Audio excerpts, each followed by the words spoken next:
The year is 2247. The Earth has been dead for centuries, reduced to a radioactive wasteland of metal and dust storms. Humanity has long since spread out amongst the stars, colonizing many planets and establishing trade routes spanning light years. Yet still we explore. We carve out new settlements on once barren worlds and search for more efficient means of travel and sources of power. On this particular day, two explorers named Liam and Nadia were seated in their ship, reviewing recent data scans they'd taken on an uninhabited planet. Liam was tall, with a muscular build and shoulder-length brown hair that had begun to gray at the temples. Nadia was smaller, lithe and graceful, with long flowing red hair that matched her fiery spirit. They were lovers, partners in exploration and in life. They'd come to this planet hoping to find rare earth metals and minerals that could be sold for credits on the black market. But instead they found something much more valuable. A hidden entrance to an immense underground complex filled with cutting-edge technology, enough power to supply the entire sector. Yet there was no one in sight. The facility was completely deserted. It was clear that what they had found was far too big and far too important to simply keep to themselves. If word got out that there was a source of this much power just waiting to be tapped, every corporation in the sector would send a fleet to claim it. But it wasn't theirs to take. Not yet, anyway. As they looked over the schematics of the facility, Nadia noticed something odd, a series of air shafts leading to the surface. "Look, Liam," she said, pointing to the screen. "Someone or something is coming up from below. There's a routine maintenance access shaft. It leads directly to the surface." Liam frowned. "If there are people down there, then we need to be careful. This place is huge. There's no way we can fight off an entire battalion of security if we need to." "We don't have to fight them," Nadia said, a sly smile spreading across her face. "We can use the security system to our advantage. If they aren't expecting us, we could get past most of them without anyone even noticing." Over the next few hours, Liam and Nadia gathered all the data they could on the facility's security systems. They disabled the cameras, rerouted the patrols, and locked down the armories. As night fell over the alien landscape, they suited up and made their way down into the facility through the air shaft. Their sensors detected dozens of personnel moving about in the large cavernous halls below. It was clear that the facility was still operational, but that whoever was running it was taking every precaution to keep it secret. The lower levels were dimly lit with flickering emergency lights, giving the whole place an eerie, abandoned feel. Graffiti covered the walls in places, and several corpses lay strewn about the floor, victims of some unseen violence.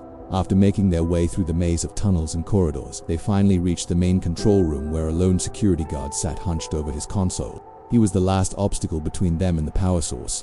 With a swift kick to the head, he crumpled to the floor, joining the growing pile of corpses. Now they were free to activate the power source and siphon off as much energy as they could, before whoever owned this facility came back to find out what had happened. But they soon realized that the facility was hooked up to a larger grid. Simply taking power from here wouldn't do them any good. They needed to sever the connection and bring the entire thing offline. As they made their way through the facility, they began to piece together what had happened here. They found evidence of a struggle, of desperate attempts to escape the facility, and of a terrible, horrible fate that befell anyone who tried. The facility was a prison, housing some of the most dangerous criminals and rogue A's in the sector, and it was being mined for power by an unknown third party, whoever they were. They'd killed everyone in sight and were now using the prisoners' life energy to power their own ships and weapons. All around them, they found the remains of those who had been imprisoned here, their bodies drained of all vitality and left to rot. But there were also signs of hope. Some of the prisoners had managed to escape before the massacre, leaving behind messages of warning and gratitude for whoever came after them. These people weren't all bad, Liam thought. Maybe there was a chance he and Nadia could help them, maybe even turn the tide against whatever evil had befallen this place. The answer came when they discovered a hidden terminal containing logs of the facility's operations. The more they read, the more horrified they became. What they were dealing with here was beyond anything they could have imagined. The facility was known as Black Site Theta, a top-secret prison run by the shadowy organization known only as the Collective. Its purpose was to contain and control powerful rogue A's known as Singularity Engines, sentient machines that posed a threat to the very fabric of space-time. But the Collective wasn't just holding these engines. They were harvesting their power to fuel their own nefarious schemes. They were draining the life force of the prisoners to keep themselves alive, extending their own lifespans and enhancing their abilities. And it was all thanks to a mysterious artifact known as the Heart of Infinity, a device of pure dark energy capable of unimaginable feats of power. The knowledge sent a chill down their spines. If the Collective was using the Heart of Infinity to harvest the life force of rogue A's, then there was no telling what kind of power they were harnessing. And if they fell into the wrong hands, it could spell doom for the entire sector. Suddenly, alarms blared throughout the facility and red lights flashed everywhere. They had been discovered. "We have to move," Nadia said urgently, grabbing Liam's hand and pulling him along. "They know we're here and they're coming for us." They raced through the labyrinthine corridors, desperately trying to find an escape, but the facility seemed to be endless, each turn leading them deeper into its bowels. Then they heard the sound of heavy footsteps and mechanical worry. It was the Collective, a group of shadowy figures clad in black armor, their faces obscured by helmets that vaguely resembled human skulls. They were augmented super soldiers, genetically engineered to be the perfect killing machine. Their bodies were a fusion of flesh and steel, their minds honed to razor sharpness. The Collective moved with inhuman grace, their footsteps silent and deadly. They were closing in fast. Liam and Nadia ran for their lives, dodging laser fire and leaping over chasms. The facility was under attack and they had to get out. As they made their way through the complex, they began to realize the true extent of the horror that had unfolded here. They saw cells that had been ripped apart, bodies that had been drained of life force, and weapons that had been used to great effect. It was a massacre, and they were in the middle of it. Finally, they found an opening, a ventilation shaft leading to the surface.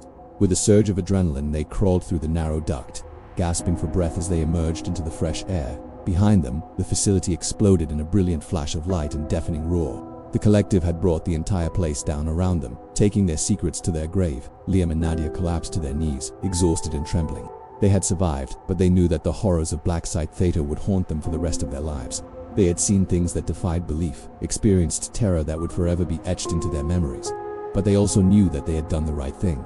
They had stopped the Collective from harvesting the life force of innocent Ayers, and had saved countless lives in the process. As the sun rose over the horizon, casting its warm glow over the ruined facility, Liam and Nadia made their way back to their ship. They were shaken, but resolute.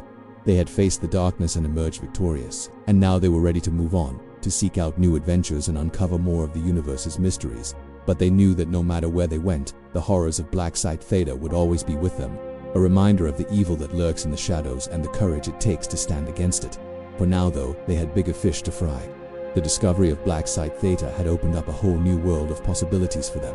With a little ingenuity and a lot of courage, they could turn the Collective's own weapons against them, using their advanced technology to take down the organization from within. It wouldn't be easy, but for Liam and Nadia, the fate of the universe was never just a matter of luck. So they set course for the nearest star system, eager to begin their mission and put an end to the Collective once and for all.